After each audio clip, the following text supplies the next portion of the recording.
This is Lincoln's home for sports talk on the FM dial. Also online at theticketfm.com. On the internet, KNTK FM Firth, 93.7 The Ticket. This is Sunday Rewind. Take it back now, y'all.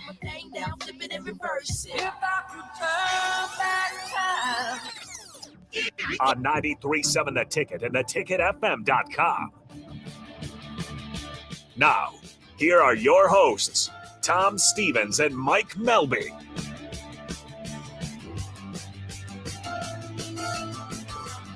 Welcome in, kids. Tom Stevens, Mike Melby, Husker Rewind every Sunday, 5 to 7.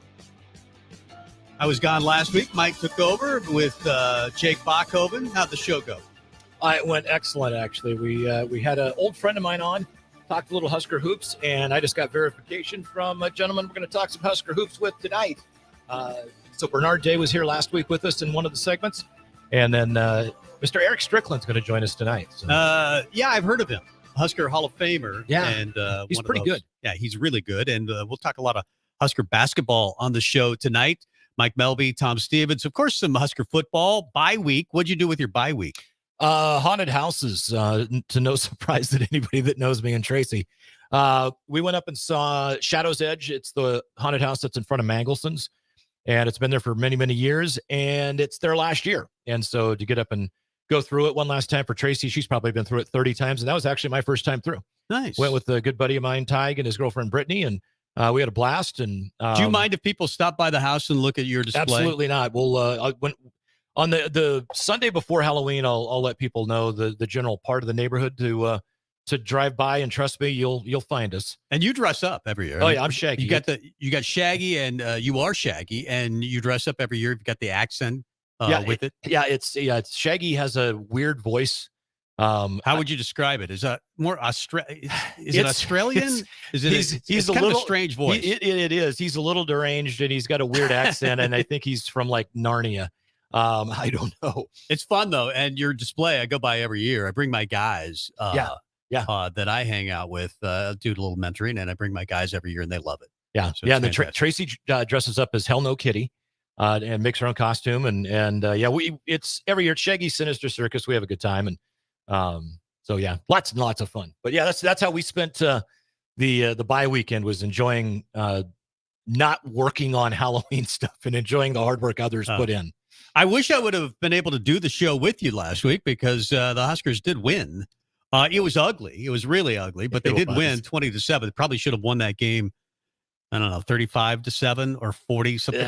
Yeah. I mean, if they would have just taken a knee in many cases when they got in field goal range, they would have won that thing 30-7, right? Yeah. They fumbled so many a couple of times that were big for the running back position when they missed a field goal.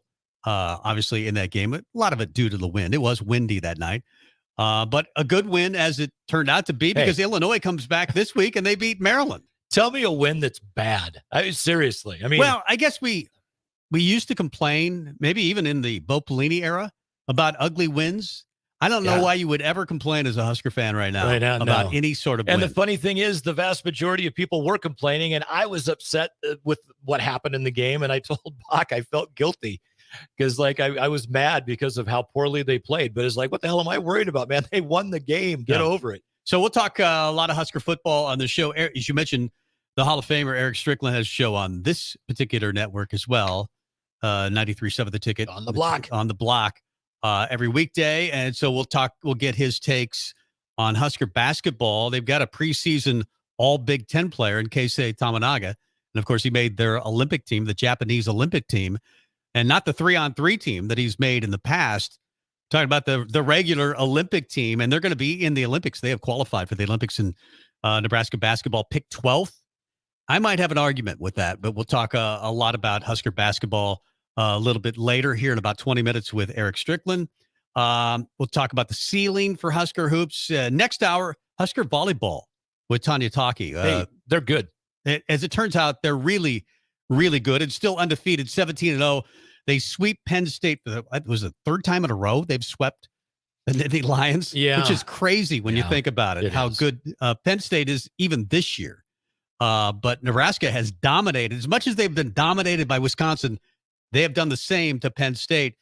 But don't look now because Nebraska plays Wisconsin next Saturday. They have Northwestern, I believe, on Tuesday. Yeah. Is that right? Yep. So there you go. We'll talk a lot of Husker volleyball. I want to start here with the opening kickoff. By the way, the opening kickoff brought to you by us. As soon as we get a sponsor, it might be the sponsor of the opening kickoff. I think this is a good idea. Yeah. Here's the opening kickoff. Lasher will kick it off for Oklahoma. The Sooners are in white. We are in Lincoln, Nebraska, and we are ready to go. Keith Jackson. We are ready to go.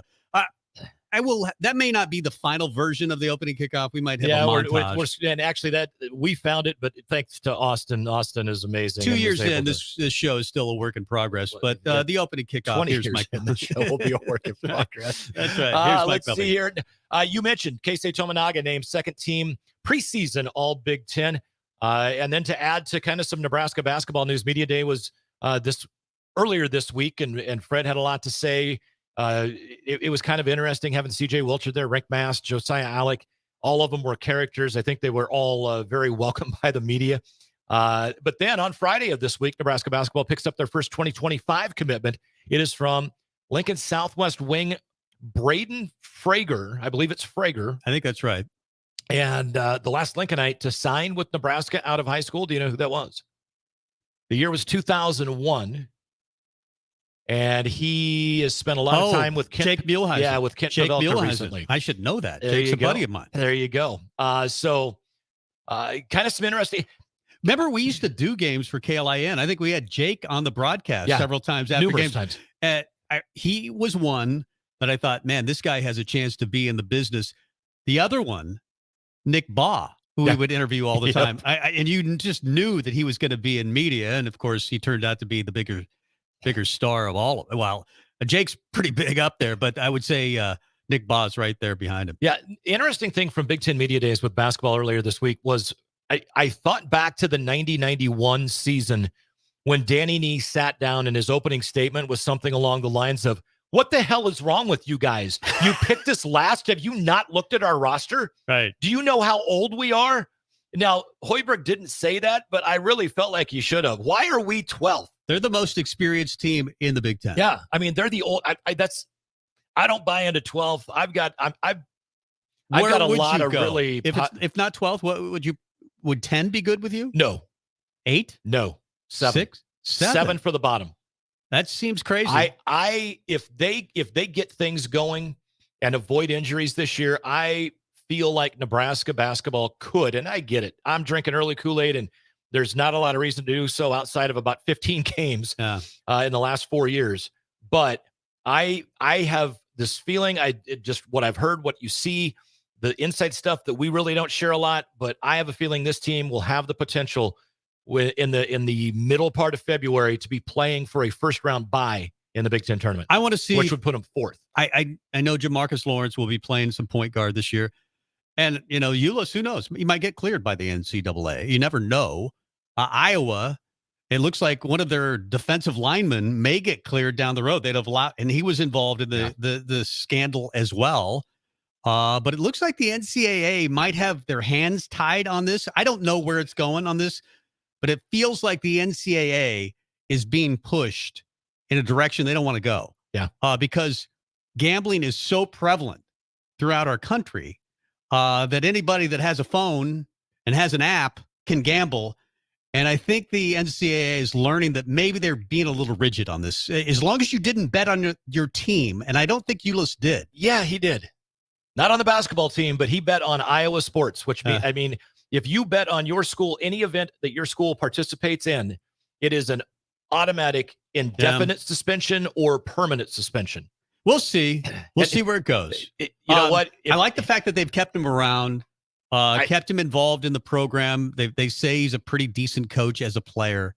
I think he could still help this team. I don't know. We'll see. We'll see where it goes. I don't know. I don't think they need him. So I think they need all hands on deck. I just don't know that they have a point guard yet. And maybe Jamarcus Lawrence will prove me wrong. Well, but that's the whole thing. Fred's not running a show with a point guard. Yeah, you could say that. So, but I'd rather have one. I mean, two of his point guards that he brought in, Cam Mack and Alonzo Verge were basically the cancers on the team. So I'll take a non-point guard right now. That's right. So you want a guy that doesn't handle the basketball. Just bring the damn thing up, go react off what the defense is giving you, and go score some points. All right. We'll see. Big week for Nebraska baseball as well. They pick up a commitment from left-hand pitcher Luke Broderick from Iowa Western Community College. He was an Elkhorn Mount Michael graduate. And then it was the Red-White series this week. Red takes the deciding game 3 by a score 9-4. It was Monday through Wednesday because of weather. Then Friday, Husker assistant coaches Lance Harvell and Mike Sirianni were recognized by D1 Baseball as 2 of the top 100 assistant coaches on the rise. That's pretty impressive. And well, you know what? Rob Childress, I finally figured out why Rob Childress was not included, because it says assistant coaches on the rise. He's not exactly on the rise because he's literally one of the best assistant coaches there is in college baseball. He's been one of the best head coaches in college baseball. Exactly. Football team picked up a preferred walk-on commit for the 2024 class, by the way, from Blair's Bodie Sukup. That happened on Monday. And then volleyball team improves to 17-0, winning 2 games this weekend at the Devaney Center. Friday night over Michigan, 3-1, and then a sweep of number 13 Penn State last night. Friday night, it was the Andy Jackson show. She finished the night with 13 kills and 5 blocks, and it was just a terror for the Spartans. Merritt Beeson added 13 kills and 3 blocks as well. Merritt matched those stats last night, 13 kills, 3 blocks, and then Lindsey Krause had 13 kills. Let me ask you this. Favorite freshman, and you can't say Murray. You can't say Harper Murray. Bergen Riley. Bergen Riley is your favorite freshman? Yeah. From a standpoint of what she brings to the team. She's the quarterback. Yeah. Yeah, you've got a freshman quarterback that is realistically has just as good a shot as anybody of being first-team All-American. And she sets middles better than I've seen any setter in quite a while. A lot of it has to do with, and we can ask Tanya about this when she comes on next hour at 6:25. I think it's because of her chemistry with Andy Jackson from playing on all of these national teams. And they're still developing. You can see that they're still, and they say that all the time, they're still developing that chemistry. It's not perfect all the time.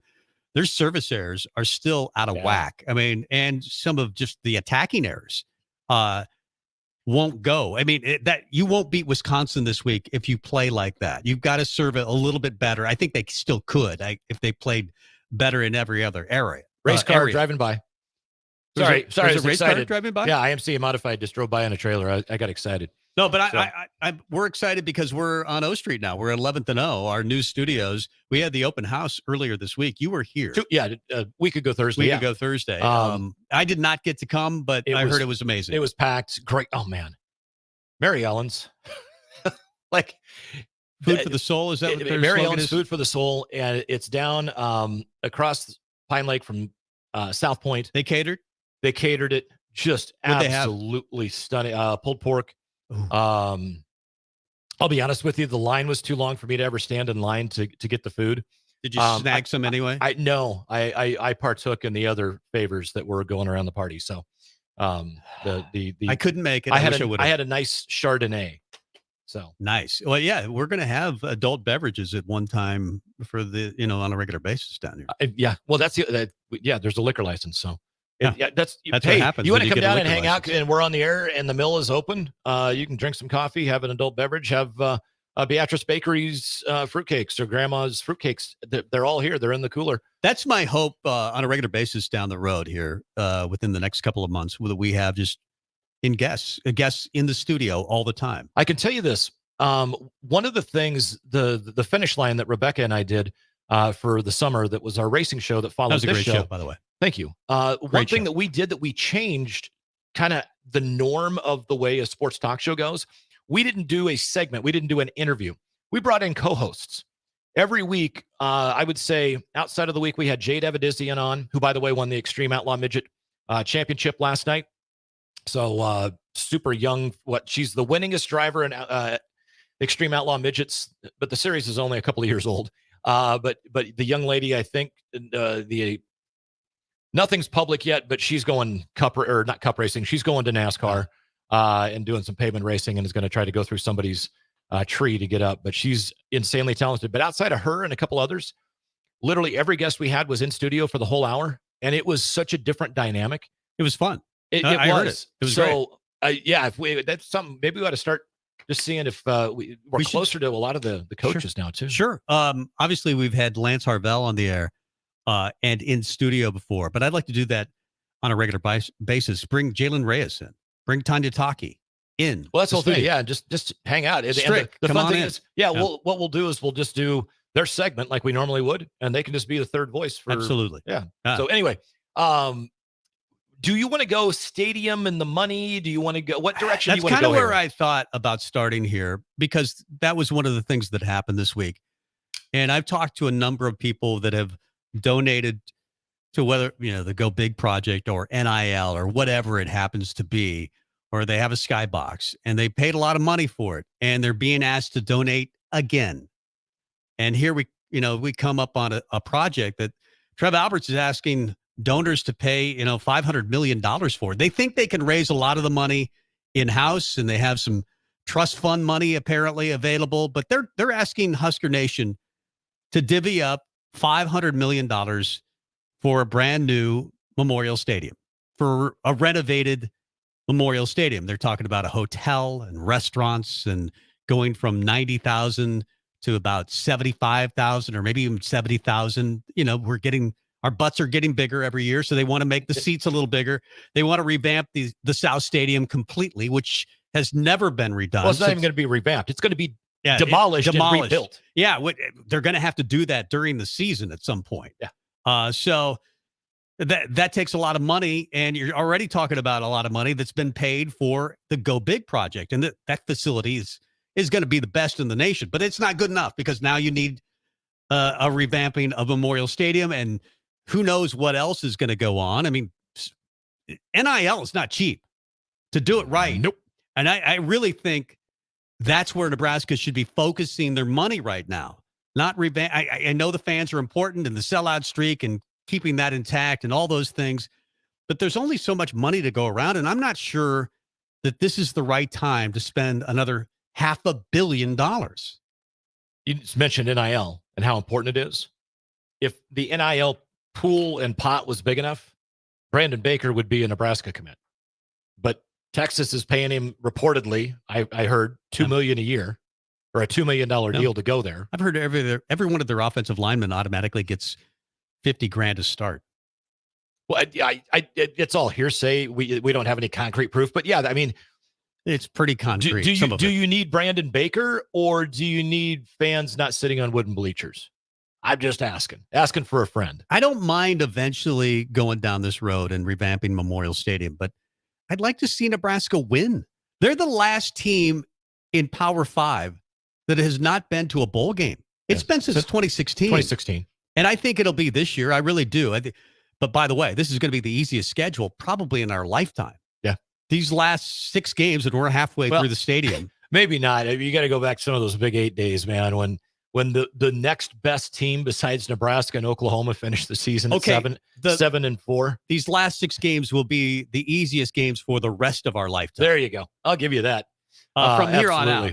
Well, and the thing is, I don't think you or I or either one of us are saying the stadium doesn't need the renovations and what they're going to do. I think it's a great plan. I think they've got a lot of fantastic amenities. They've got new revenue streams that's going to help them in the future, which to not sit there and just continually ask the same people for money all the time. I get all of that. But at the same time, to your point, Tom, you know what? Maybe make a bowl game. Maybe win 10 games. Maybe get into the 12-team college football playoff.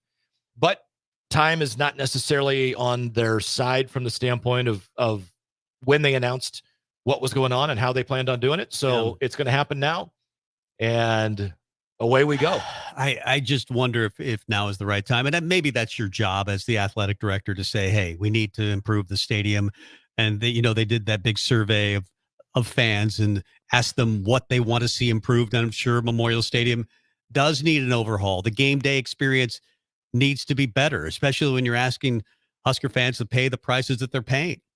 I just don't know that to do it all at once right now is the place you ought to go when you're talking about Nebraska not having made a bowl game since 2016.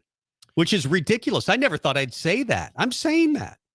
And I don't know. They've got to win 3 more games to get to a bowl game this year. And it's not going to be easy because they don't have any running backs and wide receivers.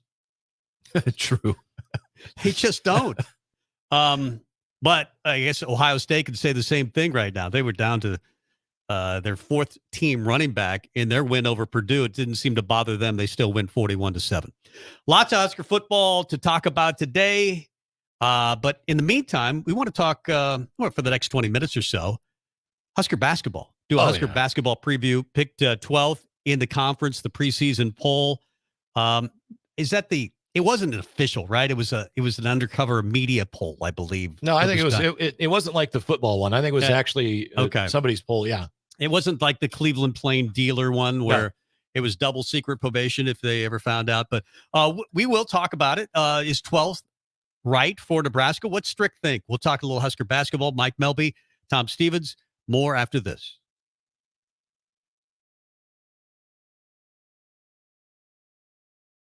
Husker fans, head coach Amy Williams and your Husker women's basketball team want to see you at Pinnacle Bank Arena this season. Season tickets are on sale now. Reserve your spot to cheer on the Huskers as they take on some of the best teams in the Big Ten and around the country. Opponents include Creighton, Maryland, Indiana, Iowa, and more. To buy tickets, go to huskers.com/tickets or call 1-800-8-BIG-RED. They have a full season of fun set for this year. For promotional information, visit huskers.com. Load up on meat and more this fall at the Mercado by Certified Piedmontese at 84th and Havelock. This week's specials through October 17th are prepackaged brisket for just $4.99 per pound. And don't forget to check out their Friday feast this week and every week.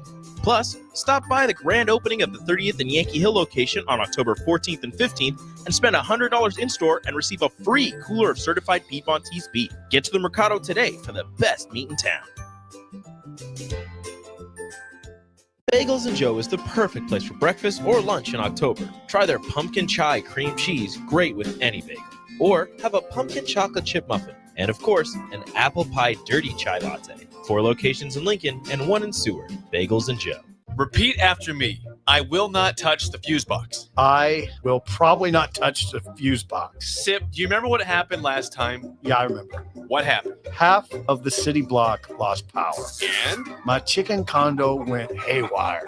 That's right. The chickens ran wild. So what do we do instead? Call Joe at Ambition Electric and let him handle everything. Look, saved on speed dial. Ambition Electric, 402-217-3415 or online at ambitionelectric.com. College football in Lincoln, America. The time has come. Start your game day off right with the A1 Automotive Ticket Tailgate pregame show. Join the ticket crew as they bring you all the coverage you need to get you ready for the action.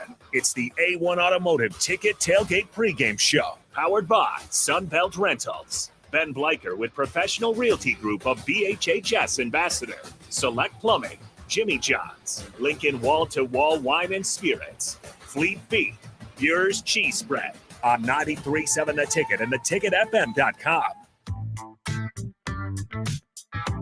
This is Sunday Rewind on 93.7 The Ticket and theticketfm.com.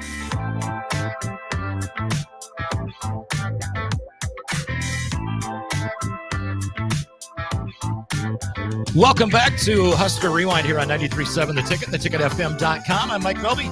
Tom Stevens to my right.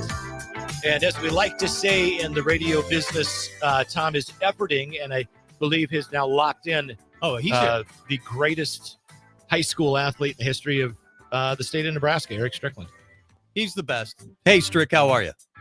What's going on, gentlemen? How are you? Doing well. We're good. What's new with you? So where did you fly into ultimately today? I'm in Baltimore. Okay, that's what I thought. I knew you were on the East Coast. So are you? Yeah, I'm in Baltimore right now. An old buddy of mine that used to play with me when I was in the when I played with the Florida Marlins. He ended up going into the bigs. I mean, I know the encyclopedia brain over there, Mike Melby, would probably remember this scenario, but his name is Tony Saunders. And Tony Saunders was he was a left-handed pitcher from the Tampa Bay Devil Rays. Had a tremendous changeup, and he probably I want to say he was a middle reliever, and he was on the mound, and he threw his arm out, like literally on a pitch. So like like arm came out of socket on a pitch. If you guys ever remember seeing that, I actually do. It It was similar, but obviously a lot different when Dave Dervecki had his forearm snap when he was thrown. But it reminded me of that just simply because it was yikes. Did you ever have any baseball injuries, Strick? I did not. Yeah. I didn't have any. I was pretty good on the baseball side. I mean, just little knick-knack stuff like sliding. Yeah. You know what I'm saying? Just stuff like that you get, but no, nothing major. He's the Hall of Famer.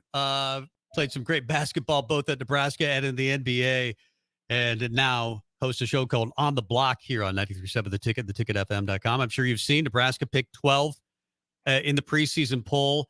Does that feel right to you for Husker hoops this year? I would venture to say, yeah, you got to prove it, right? I mean, it's one of those things where I think there's been instances where they've gotten the benefit of the doubt, and I think there's been instances when they had it. But I think it's to a point now where they're looking at it that they overachieved last year in a lot of ways, but still found themselves like hovering right at the same place that they had been. Not the bottom, but dang near there, and then just still not able to get over the hump of it. So it's just kind of one of those things now, show me. And so I think they've got the team, the makeup of the team to do it, but it's just going to be a matter of them going out and just proving it. I think the schedule sets up very well for them, just being honest. Totally agree. Strick, I want to ask you about, does the narrative to Nebraska being picked 12th change if Nebraska knocks off Minnesota in the first round of the Big Ten tournament last year? And I believe that would have then gotten them an NIT bid. Do you think? Yeah. Do you think that like all of a sudden, because like to me right now, I told Tom earlier, I'm a seventh place guy right now. I'm going to put him at the bottom of the top half is my prediction for like what I think that they can do, and a ceiling being a first round bye in the Big Ten tournament. But right, I think that may have been the prognostication if they had been able to figure out a way to not let that Minnesota game slip away. Yeah, and I think that was huge as far as for their expectations coming into this year. I think that would have given them a tremendous boost in the eyes of those watching.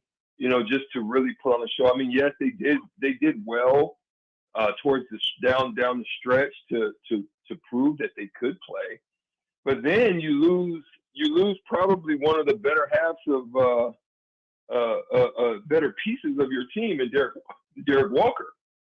And so in the minds of those who are watching, us included, how are you going to replace that? I think Rick Mass has potential to be a tremendous asset for the team because of his ability to stretch the floor, his ability to shoot the three. He can pass. But I also think there's guys that probably we're still not fully sure about. Some of the new guys that are coming. Obviously, Ramel Lloyd Jr. and a couple of the newcomers. And how far is Jamarcus Jamarcus Lawrence? always do that. Jamarcus Lawrence, how well is he going to step up? And how are they going to play positions? They're going to have a wide range of ability to play a lot of different players and combinations and throw a lot of things at you. Then you've got Juwan Gary coming back. So it's still a lot of uncertainty. So when you're just looking at it on paper, it looks good, but how's that all going to mesh and gel together? That's kind of where there's some uncertainties. But I think it's great fodder. I think it's great fodder for them, guys. Use that as ammunition. That's the way I would look at it. Well, Strick, you played 9 years in the NBA. Sometimes you brought the ball up. You brought the ball up a lot, and it's more of an NBA system under Fred Hoiberg where it doesn't really seem to matter as much. I mean, you're going to see Rick Mass bring up the ball from time to time, but they're asking Jamarcus Lawrence to be the point guard on this team. He's never played point guard, not even in high school. How can you think about that? Yeah. This is why, I understand that part as far as the initiation of offense, but I really think with this team, it should be get it and go. Like, this is a get it and go type of team because you have a lot of people that can handle the ball. Don't. I wouldn't look for one person. I'm out. I'm looking for easy opportunities. I think we can all agree that last year was there were a lot of instances where had they pushed and probed more, they missed some opportunities to get some easier buckets, and then they're fighting against defenses that are set and solid and trying to run that free flow offense. Then the free flow offense requires you to make sound decisions and sound judgments and right cuts and read and respond. And, you got to do a lot of that stuff. So it could provide a lot of thinking. You get it and go. I mean, look, if the numbers don't work for you, get as deep as you can. You got guys like Rick Mass that can shoot. You got guys like Tamanaga and Welcher backflowing. Those are easy opportunities. I would much rather take those than late second clocks trying to get something, find something, and throw something up. Well, and from what you're saying about the standpoint of, you know what, let's just go ahead and whoever gets the ball, if it's left side or right side of the key, whoever's on that side, it makes no difference where the point guard is. Just get whoever it is the ball outside of probably Blaze Keita and Matar Job. Outside of those two, even Rick Mast, I think, could bring the ball up the floor. But I like your analogy of, you know what, get it and go. That said, when you look at this roster, how deep it is and how just varied they could play, they can go ahead and play with the smallest lineup you could ever dream of on the floor, and they could put a 6'10", a 6'10", a 6'11", a 6'8", and a 6'7", or excuse me, two 6'8s on the floor. You know what I mean? So they can go all different directions. That also means that there's going to be a ton of guys not playing 35 minutes a game. Do you think he incorporates a larger rotation than a 7-8 man rotation because he's got that much depth? I would, and that's even the more why blow your tank. That's even the more because it's going to create more rotation opportunities. Blow your tank. If you're not blowing your tank, I'm going to come get you anyway. So blow your tank. Give me all you got. Then we're going to rotate. But I think also the benefit of Tamanaga playing internationally, Mass playing internationally, and then them going and playing internationally without big men. I think those are all beneficial things because it gives you the opportunity to do what you just said. Throw all these different lineups in there, mid-level size guys, and go at it. And so, I think that's that was an important point you just made. But I think rim run. I think Jop and Keita are rim run guys, just straight down the middle, deep penetration, shot fake penetration, post, get it till you finish. Those type of things with those guys. It's gonna get everybody touches. They'll feel good about their running because you want to touch them when they run their butts off and get down there and get good position, get them the ball. So, but I'm not the coach, so I don't know what that system is going to be. But just looking at the makeup of the team, that's kind of how I would view it.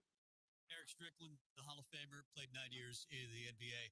I've got my starting lineup. Jamarcus Lawrence, it sounds like they're going to make him the point guard. He's a starter. Bryce Williams, another big guard. And then Keisei Tamanaga. So 3-guard lineup, even though Bryce Williams is a really big guard. Then you got Juwan Gary and Rick Mass. And then probably Wilcher, Alec, and Jerron Coleman off the bench. That's your top 8. Do you agree with that? I mean, I would be okay with it. And I think that would be good for CJ Wilcher. So he can come in knowing that he could be that second guy. That's going to require him to, fill it up a little bit. And find the rim. So I like that. I like Alex as defense. Can you guys still hear me? Yep. Yeah. Okay. As far as defense and, protecting, I think they got more guys than they did at any point in time that protects the rim. I think he does that. He's going to be pretty good in doing that. So I think they're going to be. I think they may even be better defensively if they keep the same mindset that they established over last year, which was that mentality of locking guys down and shedding guys and really getting after it. If they can keep that same mentality, it could be good for them. Really could. Joining us on the Allo VIP line is Mr. Eric Strickland. He's the Husker Hall of Famer. VIP line brought to you by Allo Fiber, where they understand the importance of exceptional service with local heart. Strick, you mentioned earlier when we were talking about like the lineups that we could throw out. The way you were talking about it, I immediately went back to kind of my background where I spent a lot of time on the air calling hockey games. I think Fred's going to have the ability to just do line changes. I think he's got a team big enough. He can sit there and take those top five, whoever they may be, and go, guys, you've been on the floor for 4 minutes, and it's all in shifts. And once the game progresses and some guys are going to be hot, some guys are going to have an off night, some guys are going to get in trouble, and you're going to whittle it down at the end of the game. The best five that night are going to play. And I know Fred mentioned it in the press conference at Big Ten Media Days. I'm not concerned with who starts. I'm concerned with who finishes the game. And I agree. To me, the most important thing. I agree. Real quick, from the standpoint of the physicality and the defensive mindedness, Josiah Alec to me is the linchpin in that defensive mentality. He wasn't here last year, but he plays like he should have been. That's just his game. What do you think he brings to the team specifically? Because it may not be a ton of points. Right. Well, he's going to bring a lot of energy, right? And he's coming back home. He's coming back to the home front. So he's going to play with tremendous passion and just, like you said, be the linchpin, be the anchor of that defense on the backside. That's what they're going to have to do. I think that's an important element to the success of this team because I think last year one of the things that we worried about is whether or not they could score, right? And in what clips they could score. I think this team is going to be a little bit different in that they're going to be able to score a little bit more than what we expect. I think they've got guys who are a little bit more creative outside of Tamanaga. So I think you're going to see a little bit different team. Fred has alluded to the fact that he feels that this team is probably the best that he's had since he's been here. So we're going to see. It's coming right a few weeks away. We're going to find out very quickly. One of the things I'm really excited about, Eric, is the fact that this team looks like it could be a pretty good rebounding team. And I'm thinking back to some of those early Danny Nee teams that you put on, guys like King and Farmer and Owens and Reed. There were nights where Nebraska could just throw it up there and then go get it. Could get 4 or 5 rebounds in a row and just hammer people on the boards. It feels like there could be nights like that this year. Yeah, I do believe that. They're very athletic. So being that they're athletic, they're going to be able to do a lot of things. They were scrappy last year. The guys that were doing the most scrapping, though, was the ones that got injured. So, unfortunately, that was the case, but it's still a little bit more grittiness. And you saw that from the way that they played when they went over Spain. Hey, Strick, talking about the schedule, you've got 11 non-conference games. Creighton, to me, is probably the most difficult of those 11 games. But when I go through the other 10, I'm scratching my head if I see more than maybe one loss. I get it.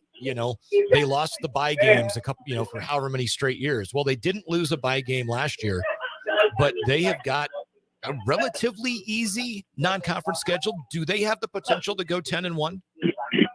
I think they do. That's what I was saying. It's very favorable. A lot of it's at home. One neutral site, which isn't too bad. It's right up the road. So yeah, I think it's very favorable. I think at worst case, 2 losses. So, I think it's going to be interesting to see if they're able to pull that off. Yeah, but they got a chance. It's fit for them. Let me just say that. Yeah, they've got Oregon State up in Sioux Falls at the Sanford Pentagon, and then their only road game in the non-con is K-State. Why are we playing down there 2 years in a row, Strick? Did you have anything to do with that? No, I didn't have anything to do with that. I have to put that on Cluster and blame him since his son's down there. Hey, Strick, we want to have you back for sure during the season and maybe talk some football as well down the road.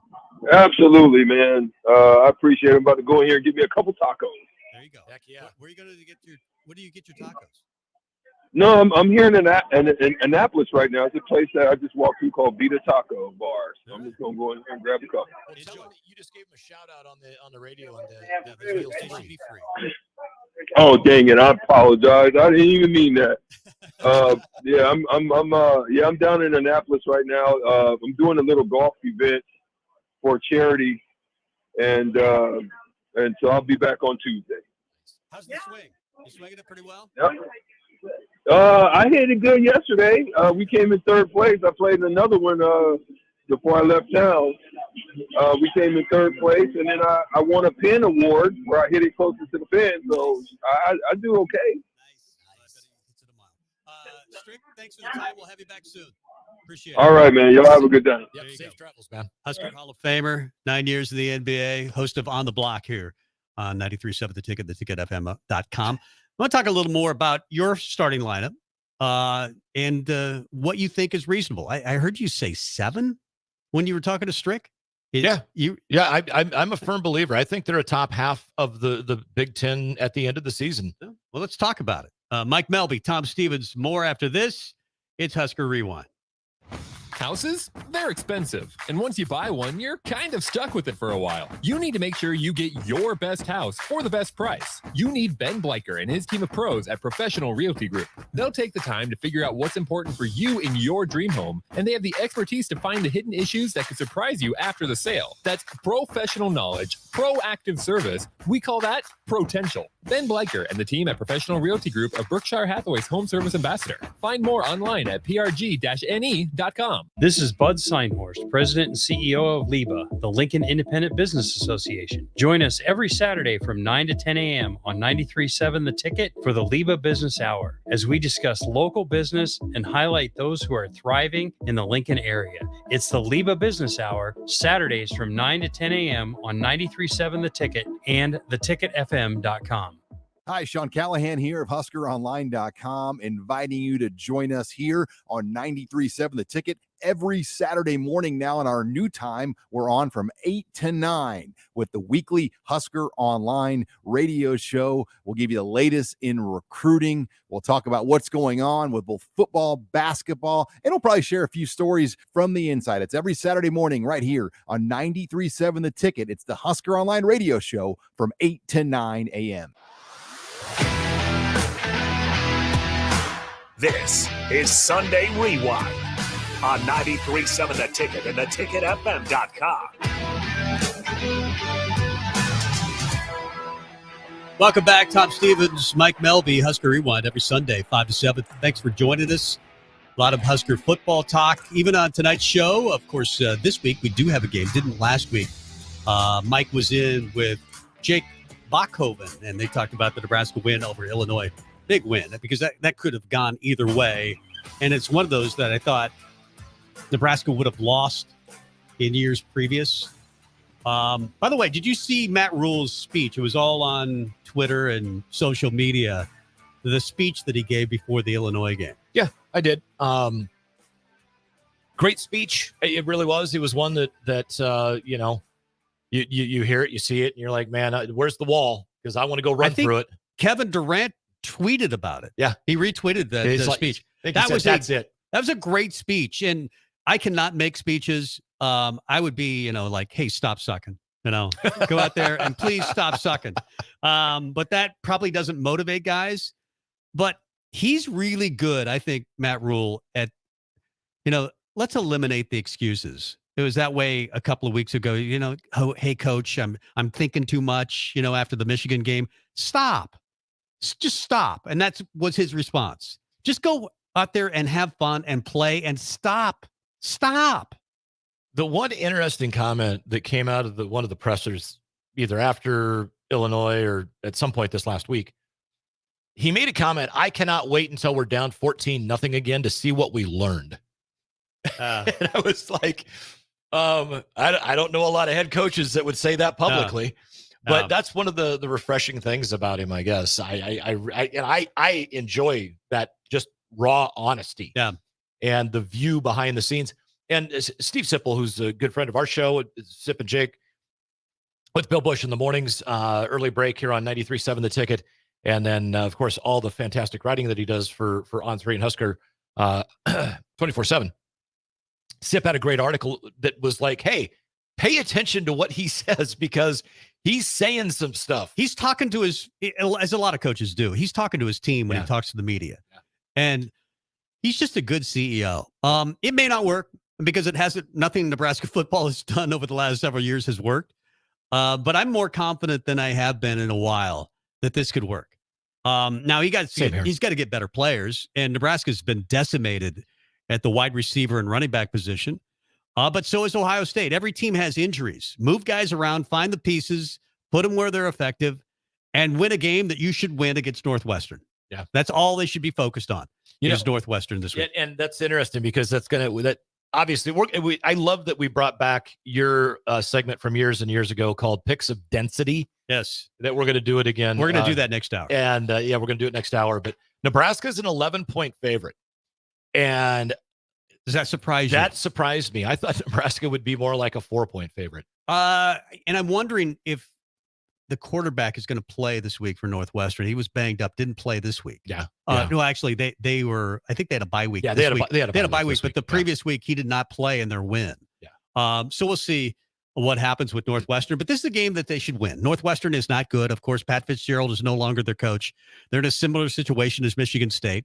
In fact, I think these next 3 wins are very, very winnable. I think in the next 3 weeks, Nebraska should be bowl eligible. They're playing 3 teams that are not good. Northwestern, followed by Purdue. I think they'll be favored in all 3 of those games. I think they will be as well, unless they lose to Northwestern this Saturday. Right. And these are also 3 games that they can cost themselves. Yeah. I don't think any of those 3 teams beat Nebraska if Nebraska does not beat Nebraska. It's just this. If you were here at a craps table or playing blackjack, the odds say that at some point you're not going to have 6 turnovers in a game. You're not going to fumble them. The odds would say that at some point. The odds also said that you would not lose every one of your 9 losses by single digits. Right. And 8 That's of the what 9 I mean. by, at some point. So it happened. Sometimes I'll sit down at a blackjack table if I know the last guy has lost 10 hands in a row, thinking it's got to turn at some point. Hopefully it's hand 11, not 21, and I lose 10 in a row first. But I was sitting, just a real quick gambling story. I was in Colorado at one time, and I was playing a slot machine, and I had no luck. I'd put $50 in it, and I was done for the night. I was done. So my brother says, can I play the machine? I go, yeah, you'll have no luck. He goes, do you have $1? I go, what? You don't even have $1? I'm out. Gave him $1. 700. Pulls the thing. $700. He wins $700. He goes, here's your $1. That's awesome. So that's awesome. So that's almost like, I think Nebraska, it has to turn around. Yeah, it has totally to turn around. I think it does for basketball too. And you had given your starting 5. Yes. And I think they're probably very similar. I think our starting 5s are I have probably Jamarcus similar. Lawrence, Bryce Williams, and Keisei Tamanaga, 3-guard lineup, even though Bryce is kind of a forward. And then I have Juwan Gary and Rink Mass down low. That's my 5. Off the bench, C.J. Wilcher, Josiah Alec, and Jerron Boogie Coleman. The first 3. There's going to be if that's the case, there's going to be a lot of unhappy guys because this team is deep. If you're not in that top 8, you're going to have to fight to get in the top 8. And that's what I was asking Strick about. And I just don't think it's going to be a top 8. I think it's going to be a top 12? I think it's going to be a top 10 or 11. And like what I alluded to with Strick is they're going to do line changes. I think they have the ability to do line changes. I think game 1 against Lindenwood or whatever it is. No. I mean, Doan's the exhibition, but I think you're right. I think it's going to be Bryce Williams. I think it's going to be Juwan Gary, Jamarcus Lawrence, Keisei, and Rank Mast. But then Josiah Alec, Batar Jop, Eli Rice, Boogie Coleman, and C.J. Wilcher come in, and it may not be Coleman. It may be Sam Hoiberg, or it may be Ramel Lloyd. You have 12 guys that realistically could be playing at the end of the game. I don't know. I mean, I think that's the top 8, but you could make an argument if Blaise Keita is healthy. You could make an argument he's one of the first guys off the bench. And I've eliminated him just from everything that I'm reading and seeing. It doesn't look good, but I don't know. Yeah, we don't know anything. We haven't heard any updates of the ankle is not healing at all, or that it's going to be longer, or any of that. We don't know anything, but I just have this weird feeling. Just as long as it's taken, there's something else weird that's going on there. Well, it hasn't been good, that's for sure. No, but like I said, I could see him. I could see Coach Hoiberg running two, basically not even starting fives, just lines. You're gonna have your first line and your second line, and you got two other guys that can play at a really high level. And oh, by the way, I left off Cale Jacobson. What he did over in Spain, he's a guy I think is going to get some minutes as well. I was about to say, I mean, he was playing a lot of center. He was playing all over the floor. He played all 5 positions, I think, in one game alone. High basketball IQ. I think he can shoot the three. I think he could be kind of obviously a different body than what Sam Hoiberg offers. But Sam Hoiberg, we don't mention him enough. I think he could be on the floor at the end of games again because he makes good decisions. Yeah, that's the whole thing. And if Aaron Eulis does get eligibility given back to him by the NCAA with the whole gambling thing, then again, so I mean, that gets you to 13. And if Keita is healthy, 14 guys that realistically could do something for you. And to me, that's just insane. I put question marks beside a few guys because I don't know what they are or who they are yet. I don't know. I think Eli Rice is really talented. I don't know what his role will be this year. I think Cale Jacobson could be very valuable, but I don't know what his role is going to be this year. Eulis certainly fits in that category. What does the NCAA decide to do with him? Ramel Lloyd is coming off an injury. Blaise Keita is coming off an injury.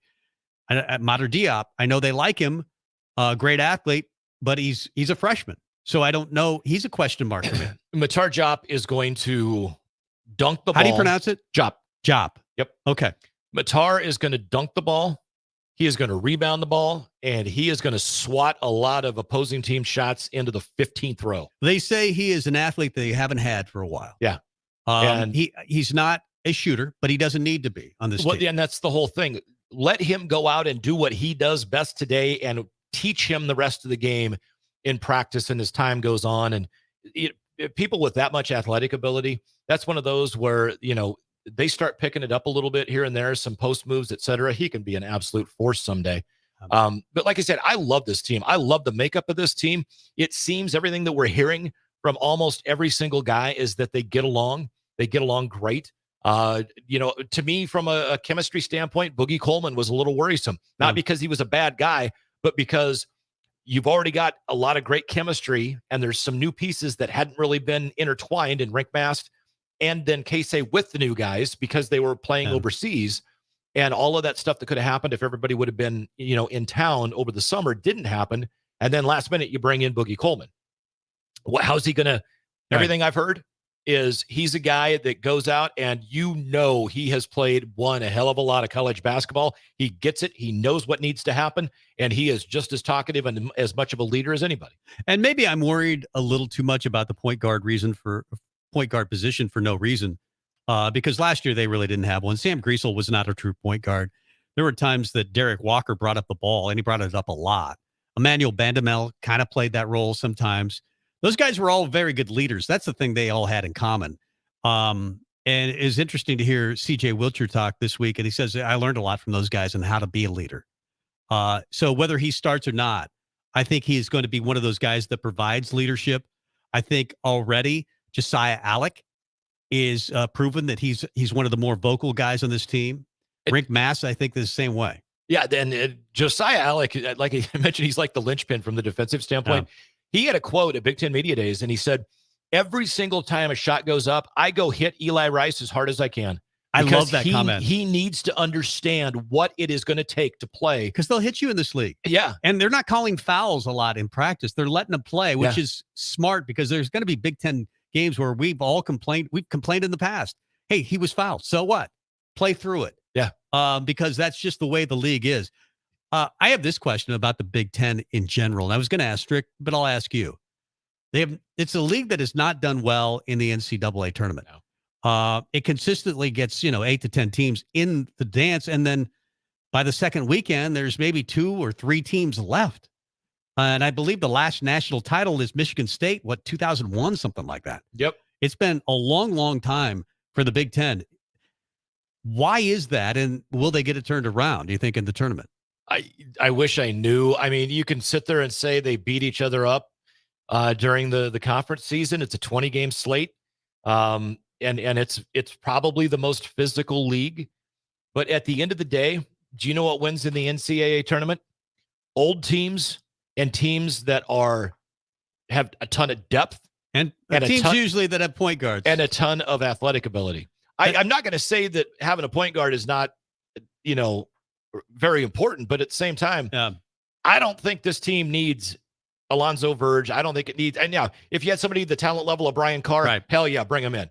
But I don't think they need a point guard. I just don't. I do agree with you on experience. In fact, Josiah Alex said it this week. He said played against San Diego State, almost won a national title, was in the championship game. And the thing they had that reminds me of this team is experience. Yeah, and that's my point. So everything that I described as to what teams win in the NCAA tournament, they're old. They are led by guys that have played a ton of college basketball.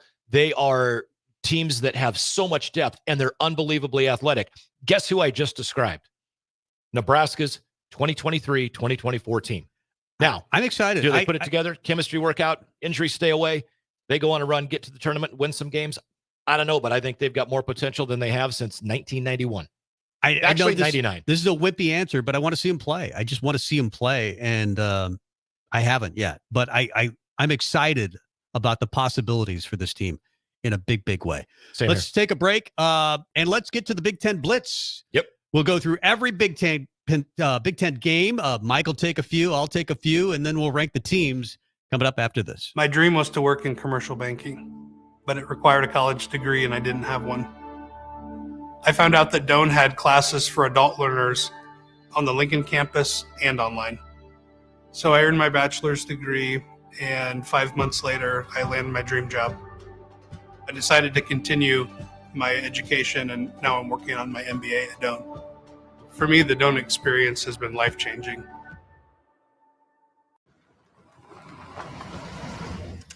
Okay, old buddy, I took you through the car wash and drove you out to your favorite dirt road to talk about something. Well, I'll tell you. Trucks and Bucks from the Nebraska Lottery's back, and I'm just going to buy some tickets, that's all. No reason to get upset. Of course you mean a lot to me.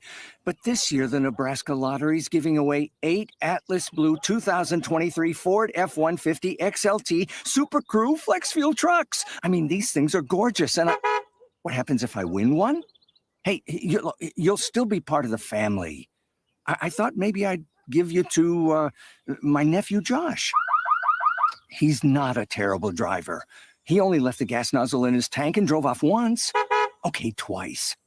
Ford F-150 is a registered trademark owned and licensed by Ford Motor Company. Top prize odds 1 in 336,000. Yet another Nebraska winter is looming, and you know you're going to need tires on your vehicle. Don't fret. They are all on sale now during the October Spectacular event at Graham Tire Company. Buy 3 Kumho tires and get the 4th tire free with the purchase of an install package. Save big on Goodyear, Hankook, Nokian, and more. Big rebates on select Goodyear tires that will double when you use your Goodyear credit card. It's their biggest sale of the year, and it's happening now. GrahamTireLincoln.com, getting you to the places that matter most. This is where it happens.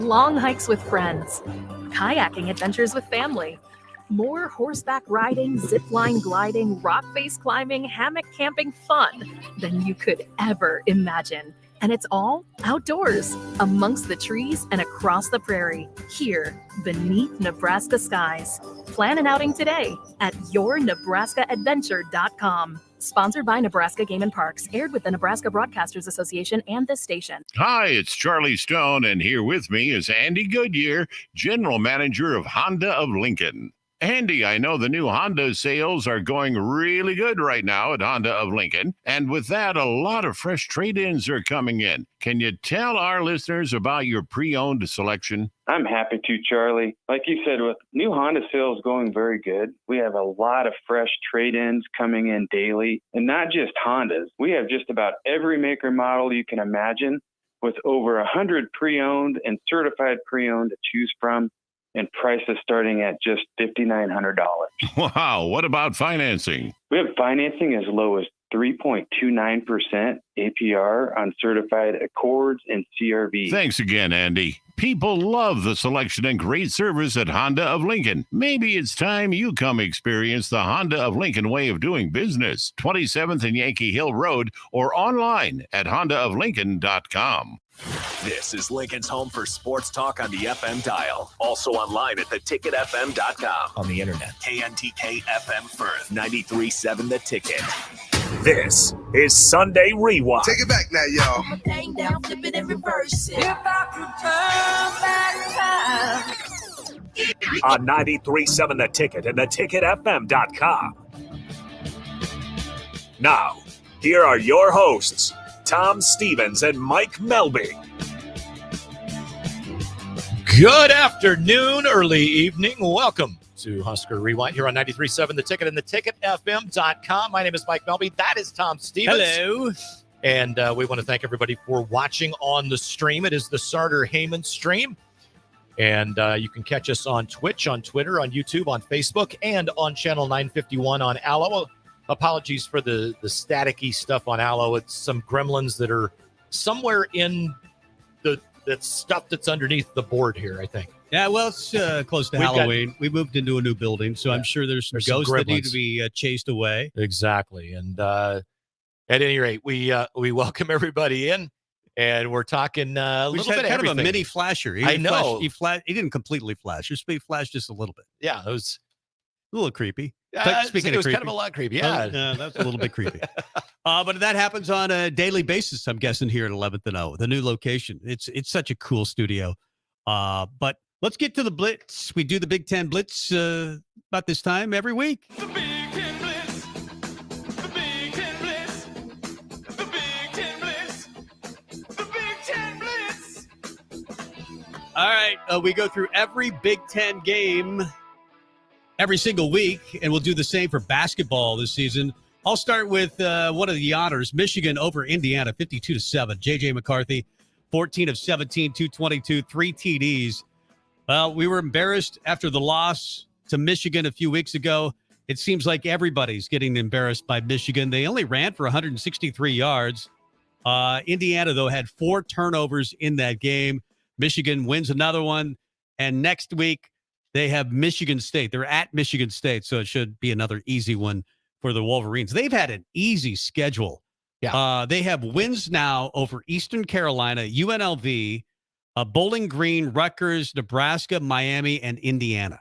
They haven't played and anybody. not Miami, Florida, Miami of Ohio. That's true. They have not played anybody.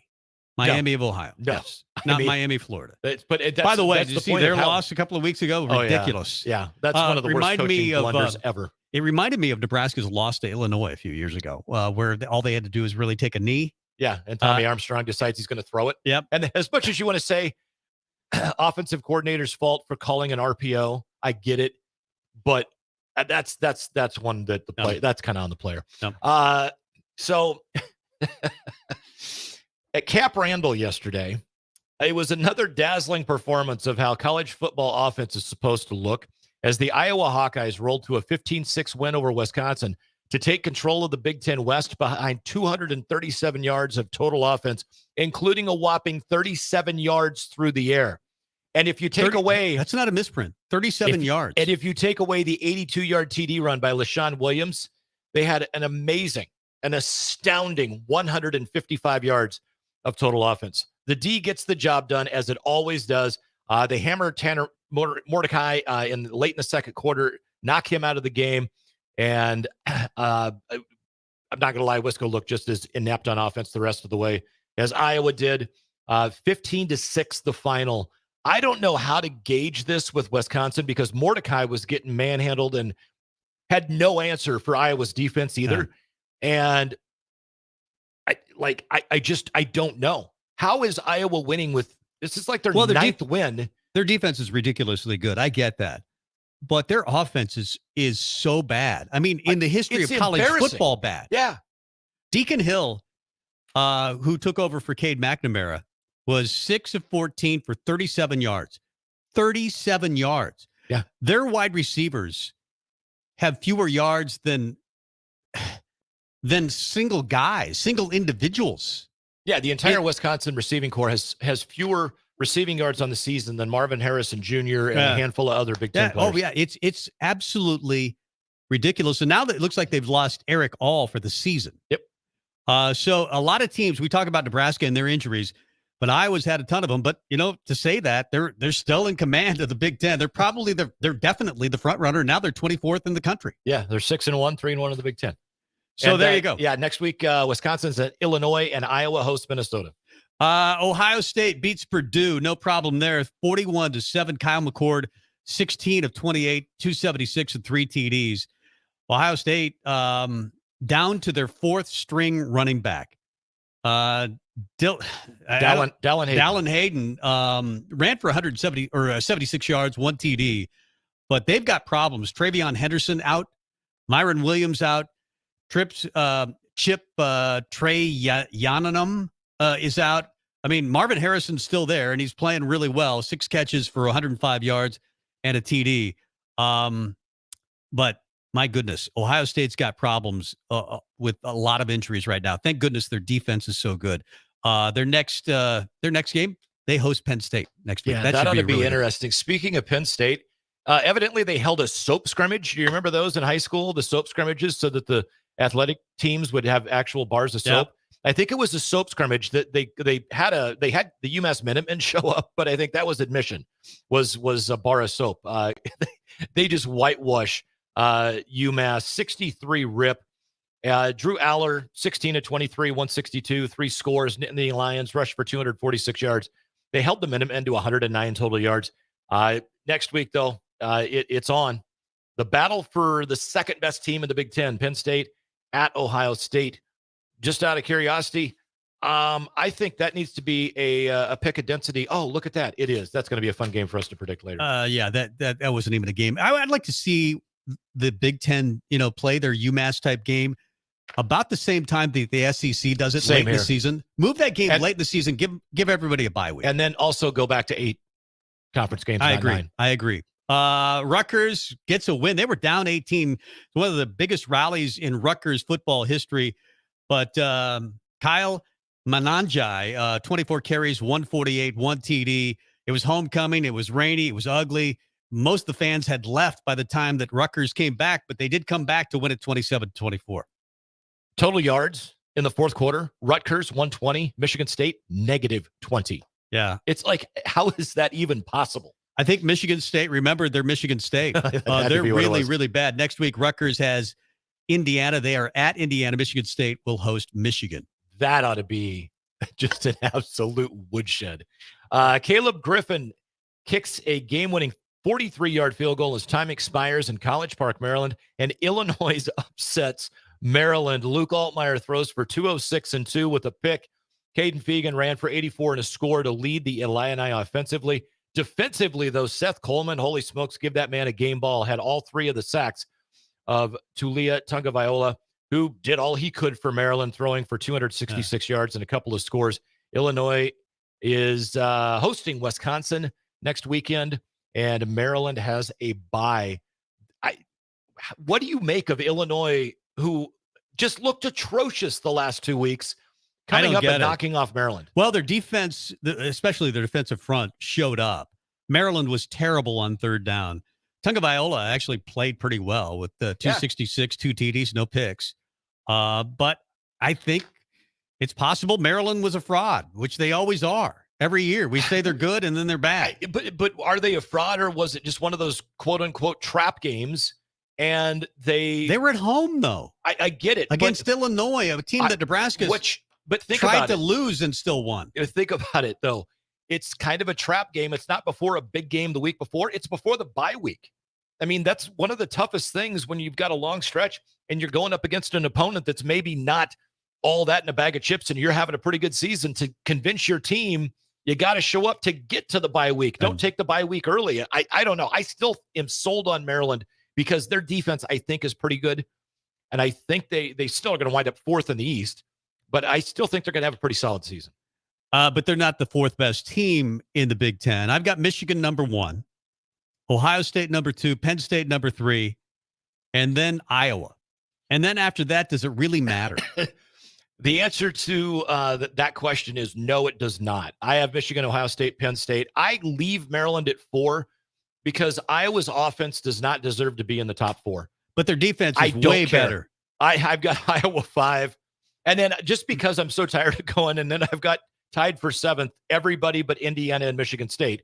I finally just broke it out, and I went, I got Iowa at 5, Rutgers, Wisconsin, Nebraska, Minnesota, Illinois, Purdue, Northwestern, Indiana, Michigan State. I went a little different. I've got Iowa at 4, and then Maryland, Rutgers, Wisconsin at 5, Nebraska, Minnesota at 6, Illinois 7, Purdue, Northwestern at 8, and then Michigan State, Indiana at 9. Okay, fair enough. I mean, it doesn't really matter after the top 4. After the top, say the top 5, because I mean, I think Maryland and Iowa, just simply because of Iowa's defense. And that's whatever. true. But I think they're slightly above. The thing is, I don't get Wisconsin. How do you lay that big of an egg? I mean, I get it. Iowa's defense is good, but I just, wow.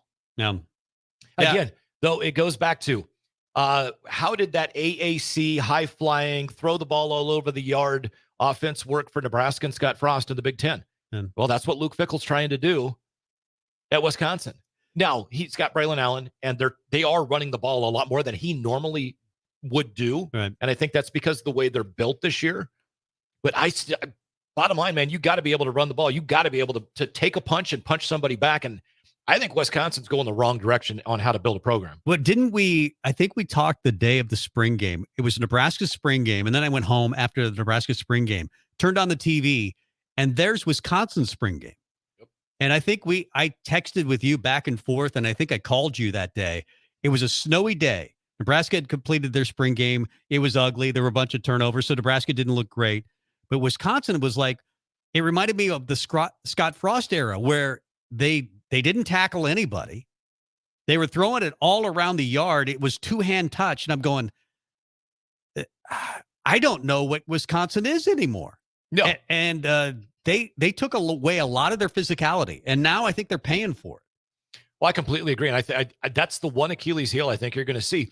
Now, the interesting dichotomy of this is the teams coming in next year, because Wisconsin's going to run more of a high flying offense where they're going to toss the ball around the yard. Yeah. They're going to go 5 wide. They're going to run that. Bottom line, we're going to try to run 90 plays a game. Well, guess what USC does? Guess what Oregon does? Right. Yeah. Guess what Washington does? Washington's a little bit more physical, but I mean, Scott Frost's offense came from Chip Kelly. By the way, UCLA is going to be in the Big Ten next. So you're going to have 5 teams now running that offense. I will counter with this. Is it going to work? Because we saw USC played Notre Dame, who reminds me of a Big Ten offense. Yeah. They play Big Ten style football. They run the football. And then when they're tired of running it, they run it some more. Yeah. They have Hartman, who's a really pretty good quarterback, can throw it, but they don't have great wide receivers.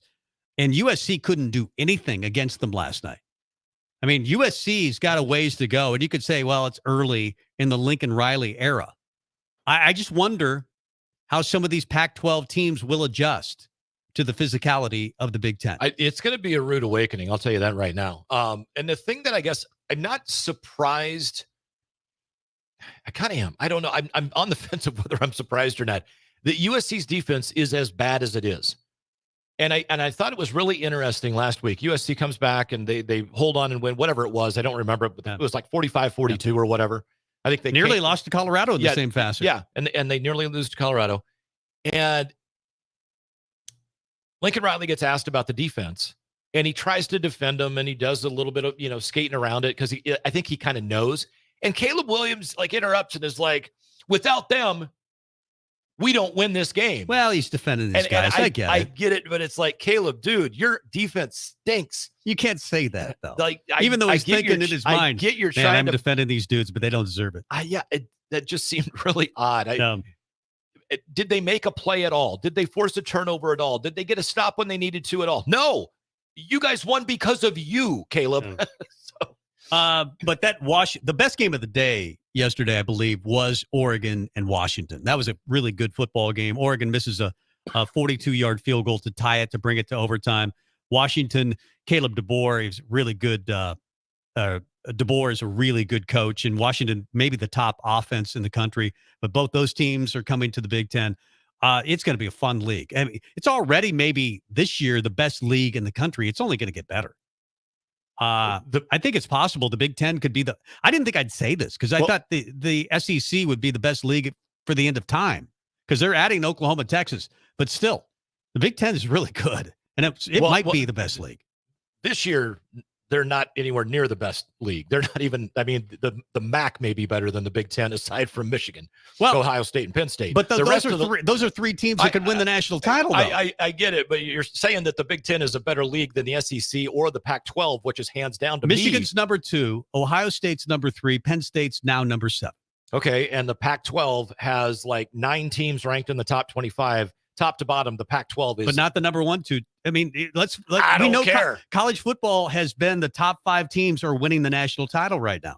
That's the way it is right now. But if you're not in the top 5, you probably won't win the national title. But to say the Big Ten is a better conference this year than the Pac-12? Oh, I think it's better over better. It's has a better chance to win the national title. I'll give you that. But to say that it's a better top to bottom.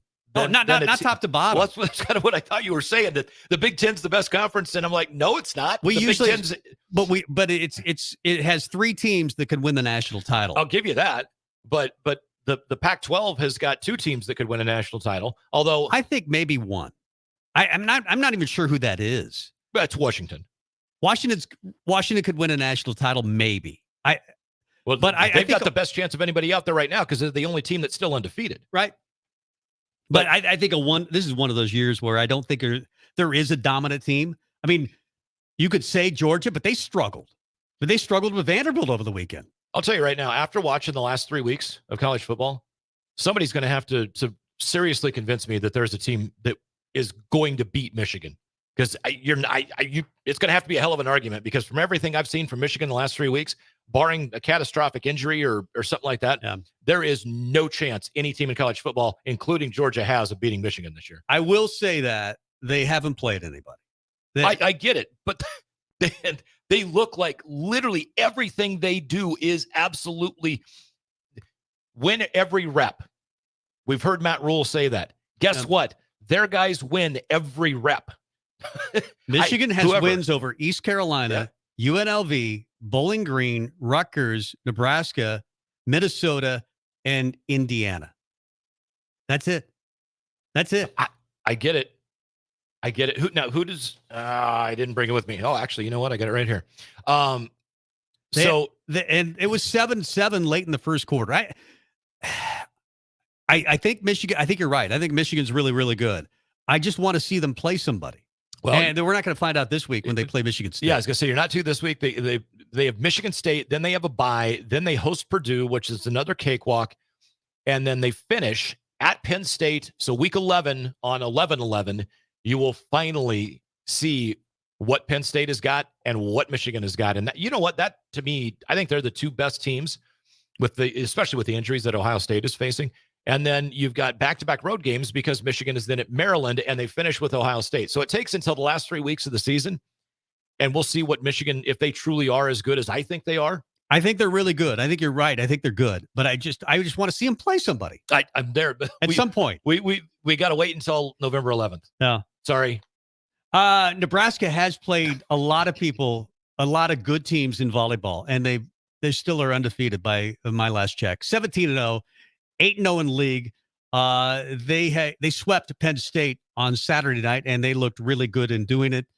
But this week is going to get a little tougher. They got Northwestern on Tuesday, and the number 1 team in the country, Wisconsin, on Saturday. Or is it Saturday? Yes. Yeah. I double checked, and I was wrong as well. The Northwestern game is actually Wednesday. Okay, I apologize. Yeah, for I thought it was Tuesday too. So they have Northwestern Wednesday, and then Wisconsin on Saturday. Yep. We'll talk about it with one of the great middle blockers of all time, Tanya Taki. She talks with us every single week about Husker volleyball, and we'll get her on the phone and talk to her about Nebraska's win over Penn State and the week to come, coming up next. If you want all the latest technologies from those big banks, but you also want that hometown feel when you walk in the front doors, choose Midwest Bank.